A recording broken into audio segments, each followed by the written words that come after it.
Nvidia just spent $20 billion to acquire a company no one's ever heard of, and it's their biggest acquisition to date. Groq specializes in a very unique type of GPU, which will help Nvidia gain an even larger monopoly on the GPU stack. But they're not the only ones making acquisitions over the last week. Meta announced their 20th acquisition of 2025, Manus AI, which specializes in a very own unique AI agent. But I'm feeling pretty bearish about this. I think that this is one of many pitfalls that Meta is going to face over the course of 2025 and 2026.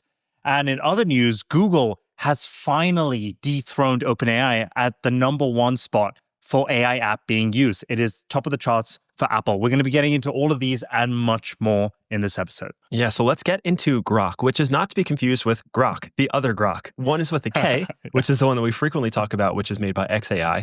This Groq that we're talking about today is Groq, which is a totally different company that was just recently acquired by Nvidia. But we need to make an important clarification about the acquisition. It wasn't actually an acquisition of the company. Nvidia does not own Groq. What it was is a non-exclusive licensing deal for Groq's inference technology and a big acqui-hire of Groq's top leadership and engineers, including the founder and CEO, Jonathan Ross, who we're going to get into why he is so important in a little while. Basically, it's this non-exclusive license for the technology, the inference technology. And I think that's what we're going to focus on a lot this episode, is that NVIDIA has the GPU, which we all know is the powerhouse of AI. But one of the weak points that we're missing is this inference time, this test time, this thing that needs to be quick and very cheap. And what we've seen with Google and other companies is as they've started to introduce TPUs onto the scene, well, things get a little complicated for NVIDIA's bulky GPUs. They're not as efficient, they're not as effective, they're not as cost effective. And it left them with this blind spot, which seemingly they filled with this Groq acquisition. Let's get into what that blind spot actually is, right? So to your point, Josh, NVIDIA makes these GPUs that are really good at helping AI models train, and it requires a different type of architecture to be able to do that. But when it comes to AI applications, what you really want to rely on is how quick the AI responds to you. I don't know if you've come across this, Josh, but when you write a prompt to your AI model, I sometimes get really impatient when it hasn't responded over like 20 seconds. I'm like, come on, like, can you think a little quicker and just give me the answer now? And this comes down to like that test time compute that you mentioned. And the way that you enable a quicker response is if you reduce the latency. And there's many different architectural choices that you can make to do that. But the point is, NVIDIA didn't specialize in that, but this company, Groq, has. And so NVIDIA had a few options to make about this, Josh, which is highlighted in this tweet here. Option A, they just kind of continue using NVIDIA GPUs. It costs a lot more and it's just inefficient. Or option B, they acquire or partner with Groq, which is the leader in these specialized chips that allow for lower latency. Or option C, they start creating their own specialized chips from scratch, but it'll cost them a lot of time, a lot of money, at which point Groq will already be the #1 leader. So I think this is a strategic position. They spent $20 billion, which is a lot of money for them, but they're able to acquire the #1 leader in that case and own that monopoly for them and not be afraid of Groq kind of taking over NVIDIA or providing an alternative to NVIDIA in the future. Yeah, and if you'll remember, like Google recently, we made so many episodes about the TPU and how it's becoming a legitimate threat to NVIDIA. Why? Well, it's because the TPU is good, really good at something that NVIDIA is not, which is this very deterministic computation that happens locally and rapidly when it's actually delivering AI to the user. So this won't interfere with the core business of NVIDIA, which is largely the GPUs and this pre-training part of the world. And we have a post that breaks this down really well, Aegis, that you shared with me earlier that I kind of want to take a second to go through, if you don't mind sharing. Yeah, so it's this post right here. And it describes something called LPU. So we've heard of GPU, graphics processing unit. LPU stands for language processing unit. And as its name implies, it's specialized for LLMs specifically and efficiently processing tokens into whatever output you would like from your AI model, right? And there's a few things that make this specifically unique architecturally. One, it uses this thing called static random access memory. So we've all heard of RAM. We've all heard of DRAM, dynamic random access memory. SRAM is an alternative to DRAM. So for context here, DRAM is like the most sought after type of memory that people want to put into their AI chips to train their models. And Josh, you and I have been discussing this a lot. The Big price shortage of DRAM has like 5x over the last couple of months It's been because we just outrageous. don't have enough. In fact, like the cost of what was this? The cost of like a PC memory card now, Josh, is the equivalent of like the latest MacBook. It is just Crazy. insane out there, right? And so Grok has this alternative memory board called SRAM, which they integrate into this LPU chip, which is what makes it so unique. Well, what's so unique about it? In a typical GPU, so take, for example, NVIDIA's GPU, in order to process an LLM request, you need to take information from the memory and take it to the processing unit, the processing part of the chip. With SRAM, you don't have to do that as much. You can just store the entire model weight on that part of the memory component, and it's able to process way more efficiently. How much more efficiently? 10 times more. So for a singular chip, you can store 10 times more data, so more memory rather, and it'll require 1/10 of the energy cost, which makes it an extremely efficient chip to get fast inference between your AI model and the person that's using the AI model. That's the unique unlock here, and it's just super cool to see.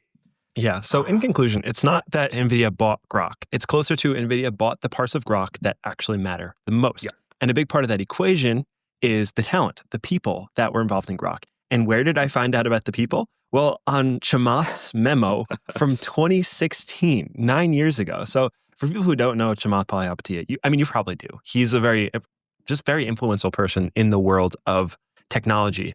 And he published his memo from 2016 very early on about this guy named Jonathan and about his decision to be the lead investor in the Series A of this small little company called Grok. And 9 years later, fast forward, this tiny little company worth $10 million sold for, got a license acquisition for $20 billion. And it was fascinating to read this memo and kind of see what the world looked like in 2016. It's this funny snapshot. It's a very forward-looking and accurate representation of where we would have ended up at a time when this wasn't clear. So, if you remember, in 2016, the Transformer paper hadn't even come out yet. There was no such thing as a Transformer. Josh, and yet I was at university in 2016. I had no idea that was happening either. No one did. And yet this memo signaled like, hey, this thing called a TPU is going to be very important towards machine learning, which is also going to be this very important thing. And what's really funny about the memo is the header. It includes a subsection, fundamental human need, which says understanding and creation. Then it says, is this going to affect 25% of the population? Yes, but indirectly. $100 billion by 2045? Possibly. Special person? Yes. And then as you read more through the memo, you start to understand that he invested in this company because the founder and CEO the founder and CTO at the time, who later became the CEO, he was the founder and the creator of the TPU, which Google now has. This is the dude. The dude running Grok is the dude who created the TPU, which is now the biggest thing in the world. So clearly they saw something early. Clearly it was the correct bet. And good for them. They deserve it. We certainly were not thinking about these things 9 years ago when it really mattered. Isn't it crazy that he had the foresight to identify both the trend of machine learning becoming the most popular form of computation and coupling that with we need a new chip? So at the time, GPUs were super popular. You and I were discussing this before we started recording, Josh. We were using GPUs for gaming. We were then using it for crypto mining around that time. It was becoming more popular. But he had the foresight to be this is probably going to be used for some kind of AI ML inference in the future. And he saw it a decade ago and he waited it out. So if you look here, it says it would allow them to own around 28.57% of the company, which is just a massive bet. Yeah, great. His 10 million is now worth a hell of a lot more. I think there's rumors that he made over $1 billion on this. Is just insane to kind of see at that time. I just want to kind of put into context what this Nvidia acquisition looks like, right? So there are specific types of chips or kind of hardware that you need to make a successful AI model or an AI product in general. You need GPUs, which everyone's heard of. Now we have these LPUs, which now, if I'm highlighting it here on this tweet, Nvidia now also owns via Groq, the number one leader of this. And then there's CPUs. And we know that companies that are specializing in CPUs include Intel and AMD. Earlier on in this year, Nvidia made very big investments in both of the leading companies, AMD and Intel. So I just see this kind of this Thanos grip that tightens with every single acquisition that Jensen makes. And the craziest part about this, Josh, is that it's all pretty much free. when the news broke that Nvidia had acquired Grok, their market cap pumped $35 billion, which paid for the acquisition and more. That's so nuts. It's just crazy. It's just crazy. So that's the big news on Nvidia this week in an acquisition that feels very powerful and meaningful, like it will actually move the needle. And now here's another acquisition where I'm not sure the same thing can be said.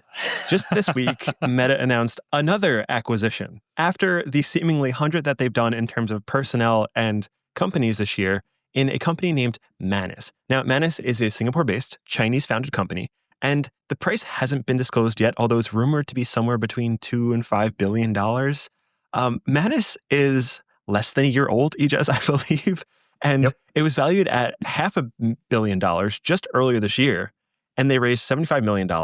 And then in 9 months, they went from zero to $100 million. Oh yeah, here's the post. In 8 months, they went from zero to $100 million annual recurring income, which is just this unbelievable hockey stick growth. So why would Meta want to acquire them? Well, Manus is different than other companies. Manus is more of an agent than a chatbot. And if you'll remember, Meta's had a tough time building a chatbot, but has a lot more use for an actual agent. So Ijaz, maybe you want to explain kind of what this acquisition was, why Meta made it, and what their hopes are in terms of what type of value this can add to a company that's kind of having a pretty tough time deploying AI in an effective and meaningful way. So I'm reminded of something specific that Zuckerberg said in his interview with Dwarkesh earlier this year. Dwarkesh was like, why are you investing tens of billions of dollars into AI? You guys are a consumer app product. And he goes, yeah, I don't want to build the best AI model. I want to build the best consumer AI app. Meta specializes in consumer apps. We think we're the best at it. And we think we can be pioneers in this new AI world. We're not trying to get the best model. We just want to build the best consumer experience. I think this is another step towards that. So if we kind of like track back to like the age of the internet, which we currently kind of live in right now, right? We use websites. We download apps. It's a very kind of archaic thing when you consider that AI is probably going to automate a lot of this. How is that going to be automated? It's probably going to be in the form of agents. Agents that can automate a bunch of work for you, but also make your entertainment and lived experience way, way cooler, right? So it can help you with research, but it will also help you kind of discover new things, new shopping experiences, stuff like that. And Manus AI is one of the top agent producers out there. I mean, like you said, Josh, this hockey stick growth to 100 million ARR, even though I think that's a pretty vague metric, and I think a lot of that can be gamed, it's still very, very impressive. And I know a bunch of my friends that use Manus in many different ways. Can I just put my bear hat on for a second, Josh? I know we don't like the bears on the show, but my skin is tingling for this one particularly.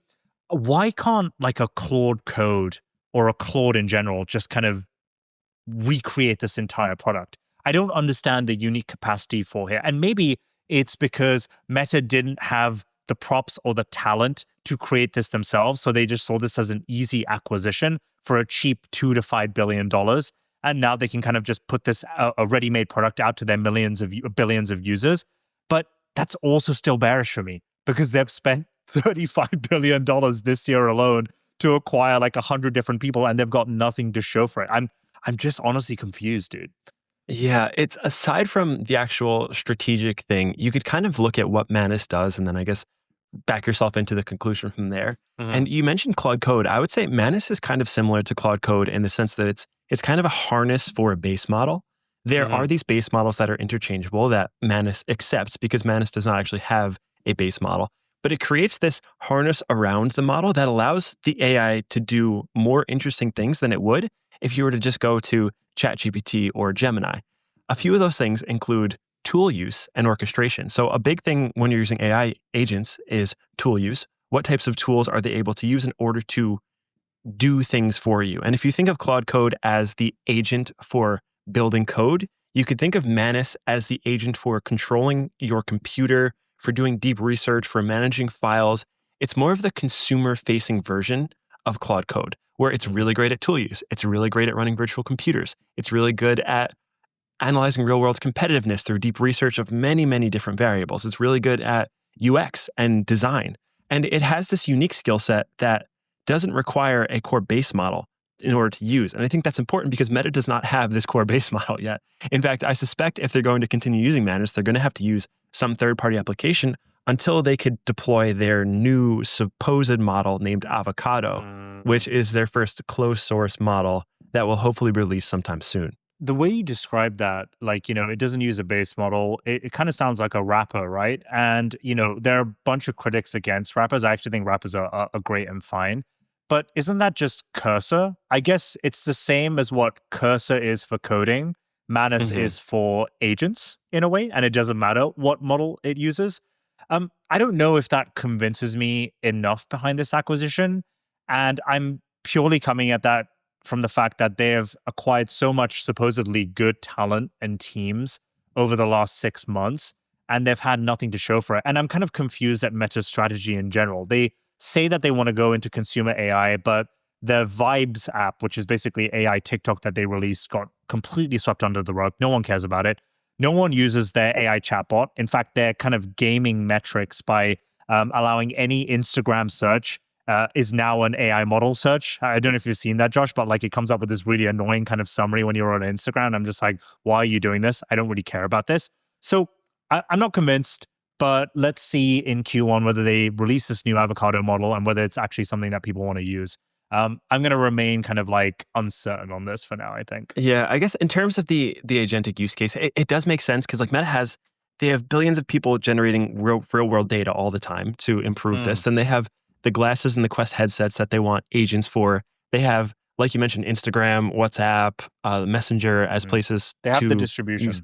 They have the distribution. So if you can apply this agent, this agentic force on top of it, you can generate a lot of value for the user. So maybe, I mean, again, we'll see. And then one last point is there's this funny little chart that I like to reference, which is Yahoo. It shows their acquisitions by year up until 2014 because, well, if you remember after that, they didn't do so well and then had to get acquired. But there's an interesting chart that follows this, and this is kind of reflective of Meta, which shows their market cap over time.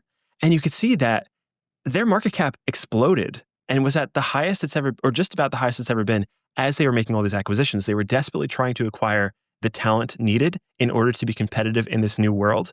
Unfortunately, that didn't work. And just 2 years later, they were acquired by Verizon for Josh, 90% Tumblr? less. That's They acquired crazy. everybody. They made so many Wow. acquisitions 2 years and 1 year prior to them going under. And what I'm seeing with Meta, not to draw a direct tie, but there's this kind of almost irrational acquisition spree where they're spending tens of billions of dollars on individual people. They're spending billions of dollars on companies, and they're just trying to get talent in-house, but they still have nothing to show for it. They're not able to generate revenue. They're not able to make the products better. So I don't want to directly compare it to, because I don't see them going down 90% like Yahoo did, but it's just a testament to show that normally when people or companies start acquiring at this rate, it's just something to be aware of is all. But we should probably move on to the next bit of news for this week because there's a lot going on. And that is the Google Gemini app back in the news, right? Josh, my favorite company is officially number one, and it's a Top massive dogs. relief being able to say that. Good for them. So what are we talking about? So Google Gemini is obviously Google's leading AI model, but it's also the name of their AI app, which is a dedicated app like the ChatGPT app that you can go on and you can speak to Gemini 3 Pro and all the latest models. And for a while now, it's been creeping up the rankings. And it was in the top 10 for a while. And then Gemini 3 Pro released and they shot to number 2. And it's been at number 2 for a while. They are finally number 1, Josh. And this comes after learning a few weeks ago that more people, people are spending more time using Gemini models than the average ChatGPT user, which is just crazy. And the number of daily, weekly, and monthly active users have been creeping up to the point where it's almost, not quite yet, but almost at parity with OpenAI's ChatGPT users as well. This is a major milestone in my opinion, because for a while, I mean, you and I know this very well, Google's just been on a roller coaster of a ride through AI. They created the Transformer paper, so they were supposedly in the lead, but then they didn't do anything with that. ChatGPT and OpenAI ate their lunch, and then they made this massive 180-degree turn. Sergey Brin came back, and they've made this crazy comeback. And it's just kind of cool to see them take the crown of this position, both at the consumer level and at the chip layer with their TPUs. And now everyone's using Google Search in AI mode. It's just crazy to see this type of comeback from Google. And they forced the $20 billion acquisition for Nvidia and Grok. I mean, I assume if GPUs didn't become big, that would not have been a pressing issue. Yeah. But this is not the only time that Google was in the news this week. There's already more news coming out of Google, which is as it relates to energy and infrastructure. Ijaz, what's going on with this? I didn't get a chance to read it. So the headline here is Alphabet's acquired this company called Intersect, and I think they acquired it for $5 billion. So what does this company do? Intersect is an energy supplier and producer. And so you might be like, well, why is this important? Well, Google's building out all these crazy AI data centers to help house their TPUs and train and inference their Gemini models. But there's one big issue, Josh.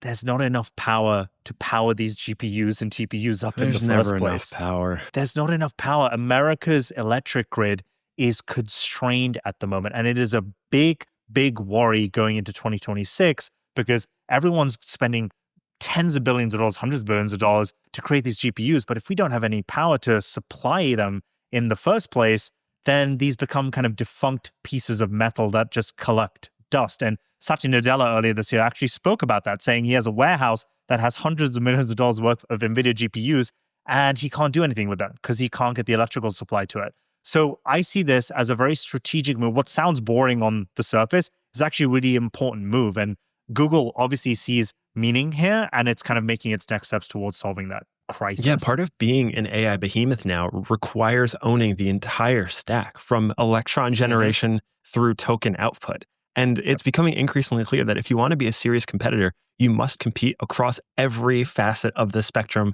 including actual energy generation, which is what we're seeing from Google. And it's a signal that what we predicted is kind of coming true, where you can't really compete unless you are one of these giant behemoths. And the race is now getting shrunken down tighter and tighter and tighter by the people who can actually afford to compete at this level. Google is one, OpenAI is one, Microsoft, xAI, but like there's not that many left. So it seems to me that if you really want to be a big player, you need the money. Google's doing it, and they are making big strides in this. And the final topic of this episode, Josh, Daddy has officially spoken. Andrej Carpathy has given us his 2025 LLM year in review. We also did a year in review. That episode is out. You should definitely go check it out. But I was really keen to see what Andrej would talk about because his history has been across all the major AI model providers. He's worked at Google before. He was actually one of the founding engineers there. When it comes to the AI world, he was involved in the research side of things and OpenAI as well, right? So I was curious, like, where does his allegiance lie? And some of his takeaways were super fun. One of my favorite takeaways, Josh, I think you would agree with this. I'm scrolling right to the bottom here. 1 second. Is Nano Banana. He loved baby. Google's text to image and image editing generation model because he sees it as the future of graphic user interface. So if you have to navigate to a website or look at a screen to interact with the internet today, the future of AI will be generative. And he believes you don't have to go to a website. The website will just be custom made and created for you. And he thinks Nano Banana is the first step toward. Do you agree with that, Josh? I know you're super excited with this. Oh, dude, I love Nano Banana. It's one of my favorite I think it won my favorite model of the year in 2025. Yes. It is a miracle that that thing works. And I love Andrej's framing of how he thinks it is most impactful when applied to building user interfaces. And that seems really cool because as we go to this dynamic world where everything is generated in real time, being able to generate really powerful interfaces or just visual elements in general is so important. And Google, again, is leading the charge. So it's cool to see Andrej on board with that and agreeing in a way that is very thoughtful. This is a really good post. I would encourage everyone to go and read the full thing if you get a chance, because I really enjoyed it. And that is it, folks. A crazy week for a week where supposedly not much is meant to be happening. We've got a quiet Christmas week. New Year's is around the corner. And we have a casual $20 billion acquisition or licensing acquisition, if you want to be technical about it, before the year's end. I'm excited for 2026. We have an episode releasing soon, which is going to be our predictions for 2026. Josh and I have thought long and hard about that to the extent where Josh brought out his glasses. So please stay tuned for that episode. It's going to be an important one. And we have some really, really good takes. But aside from that, if you're not subscribed, if you haven't turned on notifications, if you haven't subscribed to our newsletter where we drop alpha twice a week, please do all of those things and we will see you in the next episode. Yeah, it's the holiday season. If you do anything for us for Christmas, just hit the subscribe button. That'd be pretty cool. We got a great episode that came out earlier this week. We have the predictions coming out on Friday. Subscribe, share it with a friend. That's it. We'll see you guys in the next one.